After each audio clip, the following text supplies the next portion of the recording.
grand bu fekkee baax na ñu takk casque bi comme ça ñu mën a déggante kontaan loolu am mbégte ci wuy si bi nga xam ne wuy si nga ñu ko tey c'est vrai que mënuñu toog ak yéen ba jeexal nag te duñu wax wàllu musique mais combat bi ngeen porté dafa am solo ci wàllu environnement raison pour laquelle tey suñu rubrique environnement ñu dalal leen ci mais Aminata Miss Environnement tey da nga maa àndal grand boo xam ne dama leen yàgg a bëgg voilà ci wàllu musique mais li tax ñu gën leen naw mooy combat bi nga xam ne porté nañ ko di ci taxawu sénégalais yi tey ñu dalal leen nuyu naa la Aminata. maa ngi lay fay Kalze di la nuyu waat di nuyu tamit Yacine Pouy mi nekk ci digital bi auditeur ak internaute yi nga ñuy teewlu ci 99.4 ak ci plateforme King FM yëpp di nuyu comme ni nga ko waxee tamit di am mbégte bu baax a baax dalal kenn ci les frères de Guissé di Djiby Guissé ñu am vraiment mbégte comme ni nga ko waxee parce que yàgg nañ gis combat bi nga xamante ne ñu ngi koy mënee lu ci jëm ci wàllub environnement te ñu koy jaaree ci musique bi nga xamante ne ñu ngi koy def Djiby Guissé maa ngi lay nuyu. waaw jërëjëf asalaamaaleykum mbokk yi maaleykum salaam. waaw salaamaaleykum ami di nuyu di ke Kals. jaajëf grand séeréer nag nuyu ma ko quoi. Yacine puy séeréer la quoi séeréer nuyu ma ko quoi. bii lébu la grand. alab non. bi alab lébu la de grand. alab lébu wala alab bi alab lébu mais séeréer yëpp c'est des. c'est des lébu. non pour lébu yëpp c'est des séeréer. c'est des séeréer ou bien des alpulaar. des alpulaar kon lébu bi xaw na rax tuuti. jeex na mais grand kontaan nañu lool. ci wuyu si bi nga ñu wuyu si non seulement yéen da ngeen bokk ci jëmm yi nga xam ne suñu leen di tudd xalaat musique sénégalaise vous êtes une fierté non seulement da ngeen rester constance bi ngeen am ci seen musique qui est une musique acoustique une musique du monde entier ñu yàgg di leen déglu tout à l'heure on se rappelle de ces deux titres Fama ak Siré gi soo sànq maa ngi leen di tooñ ne yéen nag da ngeen yàgg ak Parc Hann parce que Siré doxantu woon ngeen boori Parc Hann ci benn ngoon loolu yëpp ci environnement bi la bokk mais bon qui veut dire que da ngeen yàgg aussi en faisant la musique di bëgg a porter ay combat waaw loolu dina neex a tontu parce que ñun ba ñuy musique dafa am lu jiitu woon musique bi mooy que dañu commencé woon par le théâtre c'était pour éveiller on a été formé ce qu'on appelle le mouvement culturel c'était des intellectuels yoo xam ne révolutionnaires di préparer ay jeunes ñun ci loolu la ñu bokkoon finalement woy bi nekkul pour woy parce que neex baat bi neex na wala musique bi neex na la mais plutôt c'était pour porter des messages waaw participer à l'effet des consciences en fait sénégalaises et le message est dans la musique waaw loolu moo gën a indi choix bi nga xam ne doo indi musique d'ambiance quoi mais plutôt message yi ngay jàllale c'est important Pape Madiakhaté tey ñi ngi ànd ak Djiby bu frère Guissé mbégte bi mooy dañuy waxtaane environnement mais c'est des grands artistes oui ay artistes lañ ndaxte dañ ci yëngatu bu baax a baax ñu leen ci ràññee depuis tout jeune ñu ngi leen di suivre ni nga ko waxee également ci côté thématique bi nga xam ne moom lay évoquer léegi bu expliquer léegi da ngay gën a comprendre lu tax ñu engagé wu autant ci yenn aspects yi ak taxawaay bi nga xam ne am nañu ko donc mbégte la plaisir la recevoir ko tey waxtaane ci biir rubrique environnement moom acteur culturel bi ça peut être mun na xaw a jaaxal ñenn ñi mais ni mu ko expliqué yaakaar naa léegi ak ci biir waxtaan bi dinañ gën a mën a xam li nga xam ne moom moo jëm ci seen taxawaay ci wàllum environnement. Aminata ñu tàmbali waxtaan wi. waaw balaa ñuy tàmbali waxtaan bi nag dañuy dem déglu ji reportage bi ñu def ci Parc Hann bokk ci combat yi nga xamante ne ñoo ngi koy mëne ngir gën a taaral parc bi ñoom tamit ñu gis fa festival bi nga xamante ne dañ koy amal chaque année foofu lañ koy amal bu ko defee Kalze ñu dem déglu ji reportage bi te ñëw. ab bërëb la bu yaatu lool bëri lool ay garab yu ko jëmmal ay mala yu ci mel ni gaynde éléphant ba ci ay golo yu ñu tëj ci ay gré bëri fa lool fii de moo di parc forestier et géologique bu Hann nekk ci diggi Ndakaaru juróom-benn kilomètre dox diggante mag centre ville Momar Sey di directeur bi le parc. am na ay xeetu garab yoo xam ne léegi te nag gis ko jafe na am nañu benn jardin ethnobotanique bu fi nekk mu nga xam ne ay xeetu garab yu raar lu mel ni kel nga xam ne day faj tooy lu mel ni ay xewel ci wàllu rabu àll yi tamit am na xeetu rab yoo xam ne léegi gis leen xaw na jafe gaynde dox ci àll bi ba gis ko léegi bu dul ci parc yi lu mel ni ñokkalu ko ba gis ko jafe na. mu toftal ci ne bile parc day xeex lépp luy yàq alam gi. lu ci jiitu oto yi daw di dégager gaz lu mu gën a néew gaz boobu nga xam ne day contribuer ci réchauffement climatique dafay wàññi garab yi lu ñu gën a bari dañuy gën a capter loolu ñuy wax carbone bi stocker carbone boobu parce que carbone boobu bokk na ci li nga xamante ni également dafay yokk encore bi ñu noté ci jaww ji. parc forestier et géologique bu Hann bëri lool ay ngëneel ci ñu koy visiter waaye teewul ña fay liggéey yi dañuy jànkonteel ay jafe-jafe yu ci mel ni ñàkkub kaaraange. lépp lu jëm ci jàng ak jàngale am na waar wu nga xamante ni parc bi mu ngi ko ci bay ci Sénégal particulièrement ci région de Dakar parce que élèves yi dañu fiy ñëw danañuy am ay visite souvent mooy problème mu renouvellement yenn infrastructure yu lu mel ni muru parc bi comme àll la te dafa jege ay quartier léeg-léeg nga gis ay sambabo yoo xam ne dañuy def lu dul noonu ci biti ñu dàq leen ñu tëb cëppeelu ci biir parc bi après réer ci biir garab yi seet leen du yomb. benn poumon vert la ci Ndakaaru parc forestier et géologique bu Hann di capter itam CO2 bu industrie nekk ci wetam di dégager waaye itam bi le bërëb at bu jot ay junni doomu aadama dañu koy visiter donte ni sax jamono yile jël nañ fa ay mesures bokk na ca tere oto yi di daw ci biir. jërëjëf Aminata reportage baa ngi noonu jëm ci parc Hann grand ban commentaire ngay def ci reportage bi. waaw intéressant parce que xam nga c'est le seul poumon vert de Dakar comme ni ko Ami waxee. c'est le seul poumon vert de Dakar amatul. ba nga xam ne donc ñun suñu warugal ñun ñëpp mooy téye ko parce que instant bi ñu toll jëmbat garab moo ñu war. y a pas autre chose amul beneen solution même poussière bi nga gis tey c'est-à-dire garab yi mënoon nañu ko capter. mais Dakar amul garab fu mu nekk nii ñu ngi daaneel au contraire et que tey ñun par exemple moo tax li muy wax nii comme on a compris que parc Hann moo fi nekk xam nga au début dañ fa doon doxante ak ñoom Siré ñuy jékki-jékki gis affaire yi. dëgg la de boobu doxantu fa dafa neexoon. dafa neexoon nga jékki-jékki gis affaire yi dégradé wu ak yooyu nga ne lan laa mën def parce que nous sommes nés à 300 je sais pas 300 mètres du parc ak yooyu daal on a grandi là-bas tout ce qu'on a composé ay femmes yi ay yooyu yëpp ci parc bi dañ ko travaillé ñun ay femmes yi ngay dégg ak yooyu ay Siré. ba tax sax Siré ci biir parc bi lañ ko tourné. fa lañ bindee affaire yi fan man bi may jàng guitare ci parc bi laay toog. fi bind alors le combat était. ça vous a inspiré. waaw beaucoup on a travaillé étudiants yi élèves yi jàngi ak yooyu man ba may jàng ba may nekk au lycée ci parc bi laa doon jàngee pratiquement mais ba may préparé ba may def terminal ci parc bi laa révisé ñun suñu objectif moo doon les frères Guissé naka lañ mën a def première chose ba nit ñi gën a xam parc bi di ko fréquenter moo tax ñu organiser fa festival bi parce que bu nit ñi xamee bu ñuy fay bu ñuy dugg dañuy fay parce que parc bi loolu mooy dundal parc bi dans un premier temps mooy na ko nit ñi fréquenter c'était ça l'objectif du festival pour que foo toll ci àdduna bi nga xam ne am na benn parc au Sénégal nga internationaliser affaire bi ñi nekk Sénégal di xam ne on a travaillé avec beaucoup de vedettes d'ici beaucoup de vedettes du Sénégal te pendant au minimum 13 ans ou bien pendant 12 ans parce que année bii moo doon 14e édition bi on a fait 10 ans dans le parc mais c'est-à-dire que pendant au moins 8 ans dans le parc à part quelques partenaires yi ñu am lépp luy génn suñu poche lay génn parce qu'on n'était pas compris les gens ne comprennent pas ils voient des vedettes venir mais ñun c'est à partir de tu vois mais c'était pour que les gens puissent fréquenter le parc di fay di dugg la preuve entre temps ba festival bi ñëwee njëg yi pour fay dafa yokku ils ont augmenté comme ça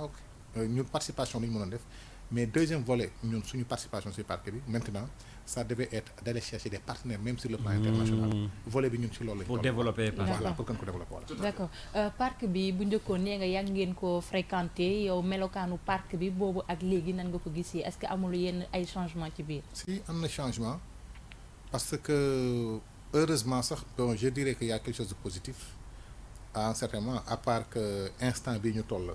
ak travaux TER bi dafa fat fi ndox mi doon jaar pour dem géej y a de l'eau là-bas dafa ski stagne à part cela am na aménagement bu am foofu c'était avec le directeur Guèye mooy lac bi ñu aménagé c'est une bonne idée parce que foofu yëpp ay garab la woon ñun Siré foofu lañ ko tourné te bañ koy tourné dañ doon dox waaw mais heureusement ça a été positivement quand même exploité quoi jël ko def ko lac nit ñi di toog autour tu vois mais il y a beaucoup d'amélioration quand même quoi diggante bi mais bu amee ay amélioration am na tamit ay quelques problèmes comme yi ma souligné ci reportage bi lu ci mel ni problème inondation bi insécurité bi ak leneen yéen tey jii ngeen ay porteurs de voix ban combat ngeen nar a mën a ngir xeex loolu noonu. bon par rapport à l'insécurité comme ni ko kii waxee léegi mooy que il faut juste peut-être renforcer les gardes forestiers tu vois dans l'enceinte même du parc quoi il faut c'est question de personnel quoi organisation interne la quoi moom moo xam nu mu koy diriger quoi par exemple tu vois mais ce qu'il y a mooy que moi je me dis que comme c'est le seul poumon vert il faut la sauvegarder. Tu vois il faut sauvegarder ku nekk da nga war a liggéey sa côté pour que ñu gën a xam parc nga xam ne étranger bu ñëwee parce que parc bi site touristique la en réalité. instant bi je me demande est-ce que dugg na ci liste des sites touristiques je pense pas. loolu dafa nekk un site touristique boo xam ne on doit travailler ça là ñu ci liggéey boobu moo taxoon na ñu vraiment gën a kii. pour que plus ñuy dem plus nit ñi ko gën a xam plus ñu gën aussi organiser wu. même l'idée de des voitures yi ñu naan oto yi ñu dugal ak c'est une bonne idée hein. parce que ñun on l'avait ñun proposé. au directeur qui était là. du kii ñu ne ko même festival bi ñu ne ko su fekk oto yi mën nañu yem ci statut gaynde bi. buñ effectivement parce que instant bi ils sont en train c'est une proposition avec qui on a discuté c'est le directeur précédent qui était là l'ancien directeur qui était là c'est-à-dire que oto yi pour ñëw ba ci gaynde bi c'est-à-dire que loolu yëpp mën nañu ko def parking on en a bien discuté et actuellement loolu mooy am parce que oto yi effectivement bañ a déranger trop quoi tu vois mais man je pense que ça est en train d'être amélioré avec le nouveau ministre surtout qui est venu et aussitôt il a pris des directives c'est quelqu'un de très pragmatique et nous on salue en fait ces idées voilà. Tout à fait. waaw ba tey ci dynamique boobu yaa ngi wax sànq ne boobu ak léegi bi ngeen organiser li nga xam mooy festival bi ay jéego yu bari am na ci tey ngeen nekk ci xëy na fu ngeen tollee di wut ay partenaires yoo xam ne yu mag la yu am doole. ngir mën a jàppal li nga xam ne mooy parc bi valoriser ko comme ni nga ko waxee léegi loolu fan ngeen ci toll. waaw c'est-à-dire que c'est un travail mooy li ma la wax xam nga année bi Fred Guissé dafay fêter 25 ans de carrière am. mais 15 ans dans l'environnement. Tout à fait. Tu vois 15 ans dans l'environnement c'est-à-dire que si yooyu ce sont les annonces qu'on va faire. Tu vois ubbi maintenant parce que 10 ans dafa ci parc bi c'était un objectif. fexe ba ñëpp xam parc bi c'était ça le combat. te loolu am na. liggéey boobu ñun def nañ ko. c'était la promotion du parc. et maintenant la deuxième phase comme je t'ai dit c'est à la recherche parce que parc bi ñun ñoo ko moom. les institutions ils passent. Tu vois les hommes qui passent qui viennent des institutions dañuy jàll. dañuy toog diriger parc bi après jóge fi keneen ñëw. mais les populations ils restent. c'est pour dire que le parc appartient aux populations. c'est nous ñun population ñun ñooy organiser pour loolu pour que nga xam ne institution ku mënta ñëw ak tamit boo ñëwee da ngay fekk population bi taxaw nañu di ci dugal seen loxo. parce que ku nekk ak sa mën-mën fu muy yem ak li nga war a def. képp ku ñëw diriger muy ministre muy directeur muy leneen. da ngay dem bàyyi fi site bi te site bi c'est pour les populations donc c'est un appel qu'on fait aux populations ne leen parc bi yéen a ko war a defar ci yooyu la ñu nekk maintenant ñun de notre côté yàlla def na on voyage et cetera avec l'ouverture qu'on a avec le parc ou bien avec les ministres même laay wax parce que on a de très bonnes relations ce qu'on demande effectivement c'est des accréditations qui nous permettraient d'aller chercher directement ces populations, ces partenaires. On ne demande que ça, pas autre chose. Tout à fait. Voilà. D'accord bu weesoo parc Hann bi gis nañu fa tamit baie de Hann bi nga xamante ni dafa bokk ci seeni combat. nan ngeen gisee situation baie de Hann bi. xam nga baie bi moo gënoon garaaw sax moo gënoon neex sax parc bi. Je me rappelle ba may am entrée en sixième man maa ngi ci géej gi. plage laa jógee. ñu daw parce que chaque ngoon dañu doon plage. y avait beaucoup de poissons. ñun daawuñu jën daaw ko jën dañ lay may suba jën léegi quoi. da ngay ñëw nga fekk mool yi di xëcc seen baal nga ñëw jàppale xam nga xëcc ma. waaw am jëlal am ñu xëcc ba mu génn. soo paree dañuy jël suba jën sotti la ko. nga déwuyee ñun balaa ñuy ñëw dañuy ñëw indaale suñu këriñ indaale suñu soble suñu marinade yëpp. daal di lakk jën. sa yaay da lay wër añ fekk yow yaa ngi toog ci boor géej. xam nga ay affaires c'est des souvenirs que nous avons. nous avons vu donc. La baie se dégrader de jour en jour. Et loolu la responsabilité première moi je me dis que c'est les autorités. Imagine la baie de Hann aujourd'hui c'est-à-dire que depuis 10 ans lu mu néew depuis il y a 10 ans waroon nañu commencer parce qu'on avait les financements et jusqu'à présent ça traîne. mais tamit bu ci état bi amee benn part de responsabilité ñi dëkkee xamante ni Yaraax foofu noonu tamit askan wi tamit am nañ ci benn part de responsabilité. yéen ngeen fa nekk di sensibiliser. est-ce que kon askan wi xam nañ importance bi. instant bi du ma ne instant bi sax bien avant. parce que l'objectif boo xoolee du festival que nous organisons c'est d'éveiller les consciences mais balaa ngay éveiller kenn balaa ngay waxtaan ak kenn sa mbokk ngay waxtaan. loo gis ci kër lay commencer. ñun booy ñëwee les principaux concernés les principaux victimes les premières victimes ce sont les populations ce sont les riverains et les premiers pollueurs même je dirais ce sont les riverains eux-mêmes. mais conscience boobu nit ñi jël nañ ko parce que travail bi def nañ ko. ñun dañoo fekk sax ay nit yu def travail ba ñun ñu ñëw dolli parce que suñu ne festival bi du ñëw dajal ay musiciens rek jouer non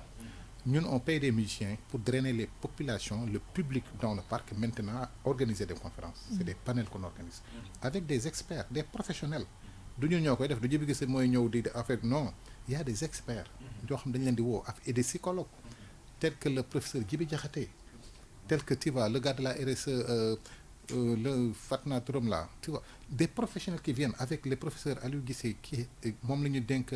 benn partie ci la Grande Muraille Verte qui est un professeur en biologie végétale tu vois yooyu la ñuy def on a beaucoup travaillé avec des professionnels et jusque là on organise des conférences et aussi on prépare les enfants parce que cette conscience ou c'est bien cette sensibilisation sur l'environnement ñun amuñu ko woon ba nekkee xale alors moo tax ñu jox cette chance aux enfants on les prépare dañu am pàcc ci biir festival bi c'est ça l'objectif du festival mais les populations avec les thèmes qu'on a fait là mais les populations ils sont organisés même il y a des associations des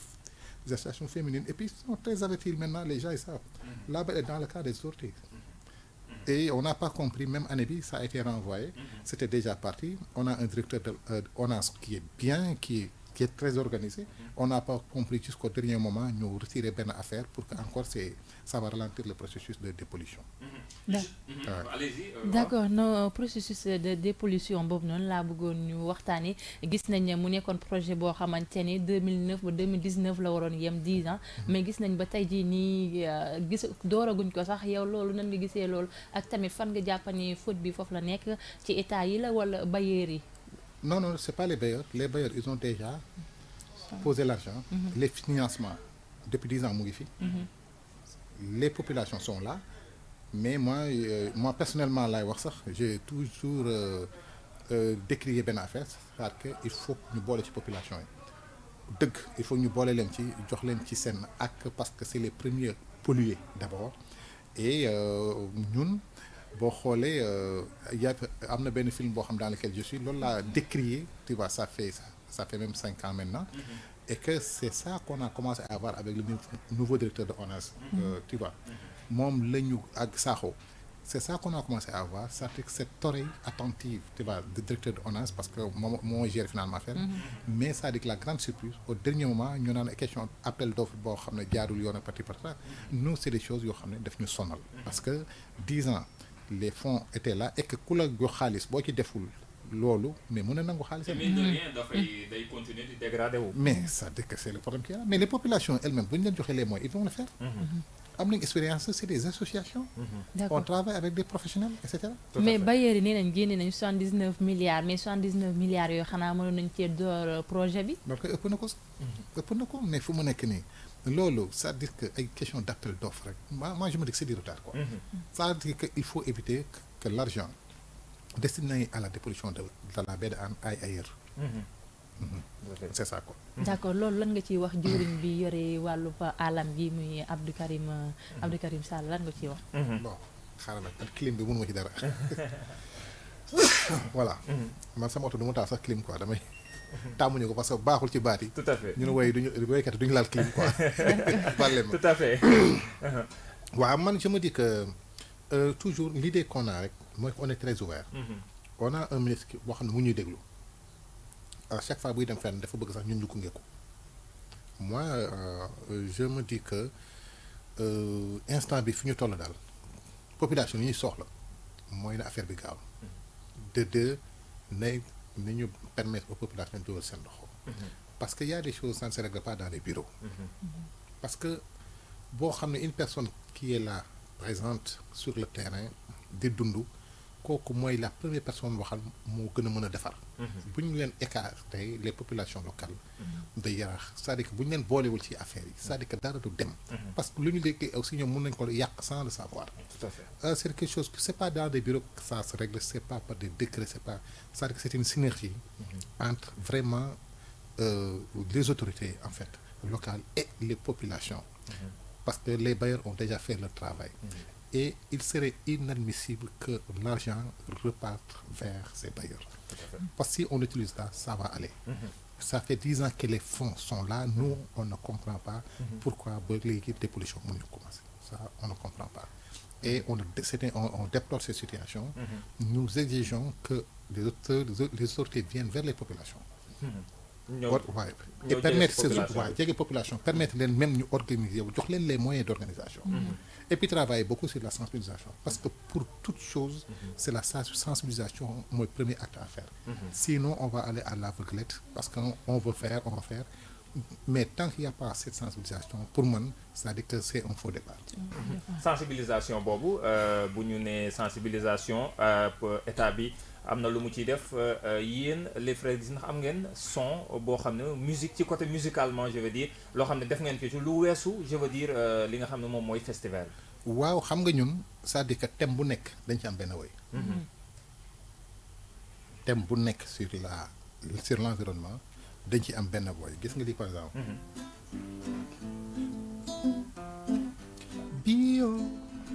Biodiversité. Biodiversité. Écologie. Écologie.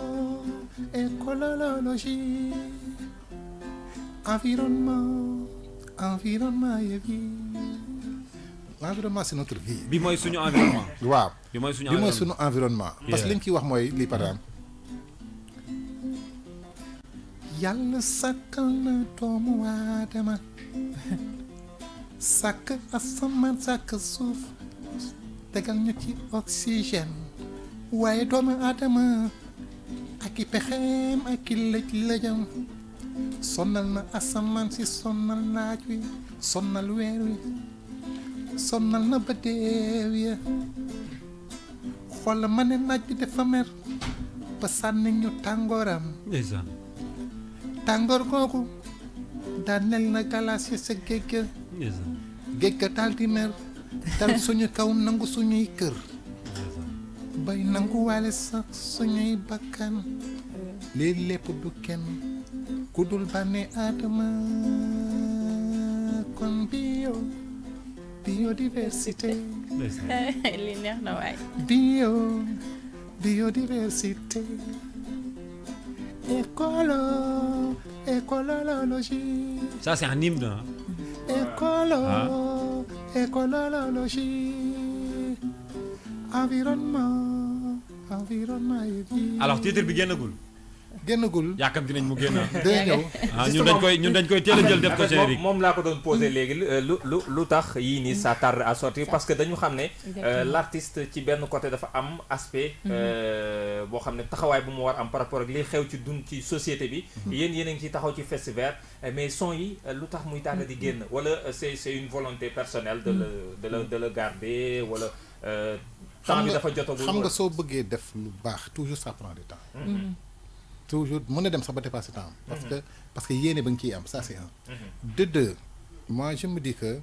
boo nekk ci benn domaine pour loo gis dafa laaj ay yenn moyens yoo xam ne ça te permet nga liggéey ko comme ni nga ko bëggee.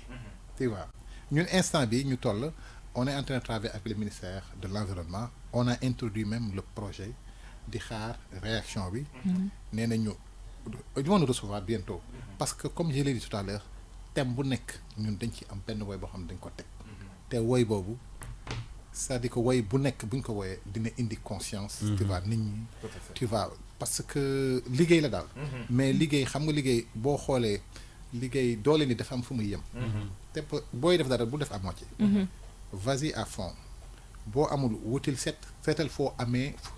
moyens yi nga mën a liggéey réellement. nga xam ne boo koy def bu génne adduna bi yëpp a ko yëg. moo tax bëgguñu ko def muy yem fii. kese mais on veut sortir quelque chose boo xam ne. sur le plan international dafay taper. moo tax mu yéex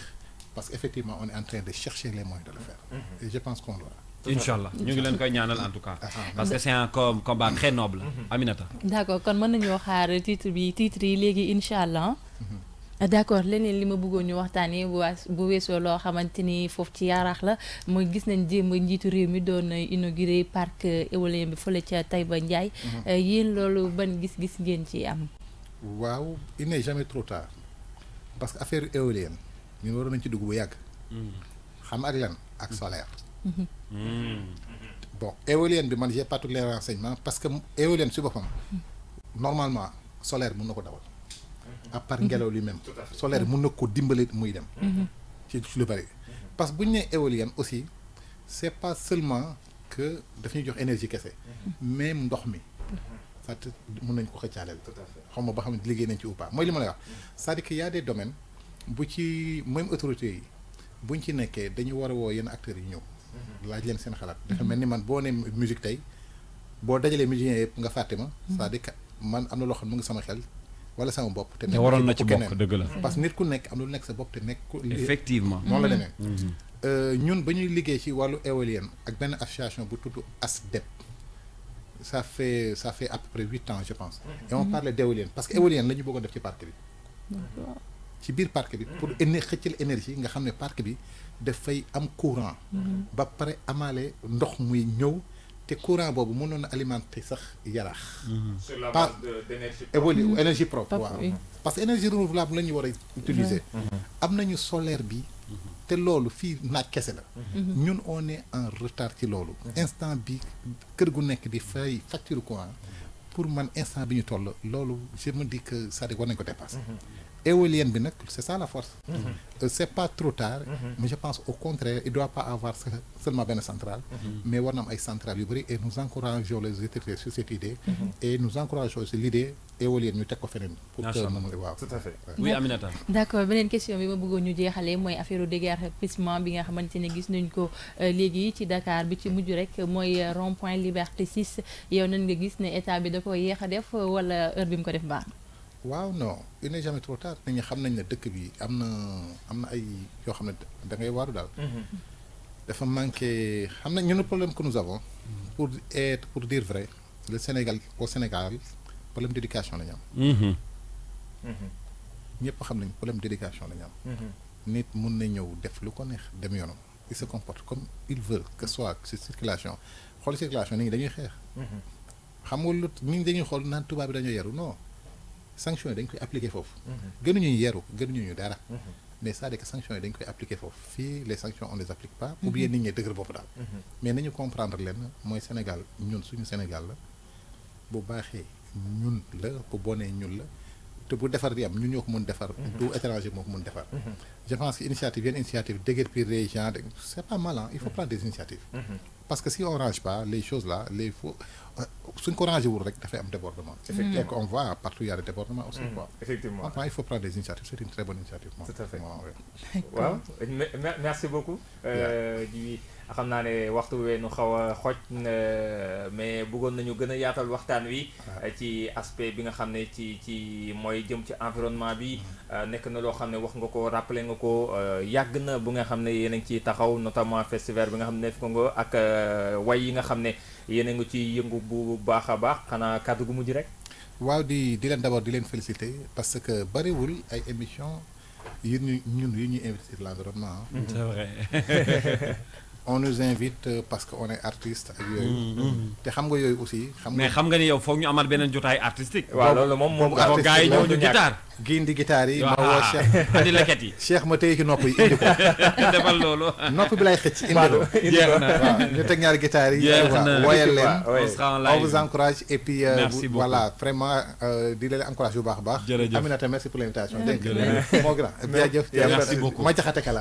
merci beaucoup merci beaucoup c'est lébu alaf lébu waaw alaf lébu Yacine merci beaucoup grand ñi ngi lay gërëm bu baax xam na ñi xat na mais disponibilité bi tenir nga à ce que da nga bëgg a wuy si suñu invitation looloo tax ñi ngi lay gërëm bu baax ci ñëw bi nga ñëw di la wax ni nga nuyul ñu waa Frère Guissé bu baax Sénégal nam nañ leen nag waaw ñu ngi ñëw ci ay mbir yoo xam ne ñu ngi ñëw ñu ngi ñaari production mais na yegg parce que nam nañ leen musique bi xaw na jaxasoo fan yi voilà on vous attend on aimerait avoir Frère Guissé parce que c'est de la bonne musique effectivement voilà loolu moom nañu ci may dara waaw ñu tëjee dara waaw ñu faama wala ñu siré rek damay bëgg ñu texale tuuti bàyyi environnement wala mu indil ñu lu bees peut-être waaw mosal ñu benn affaire bu bokkul ak environnement rek voilà wala nga wel ma sama alpulaar bi Aminata Ba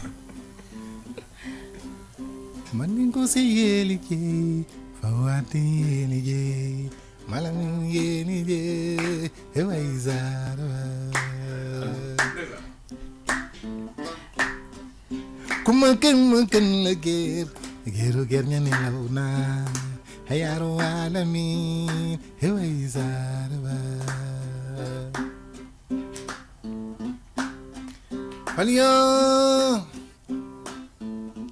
Alyo nyiwala kay nako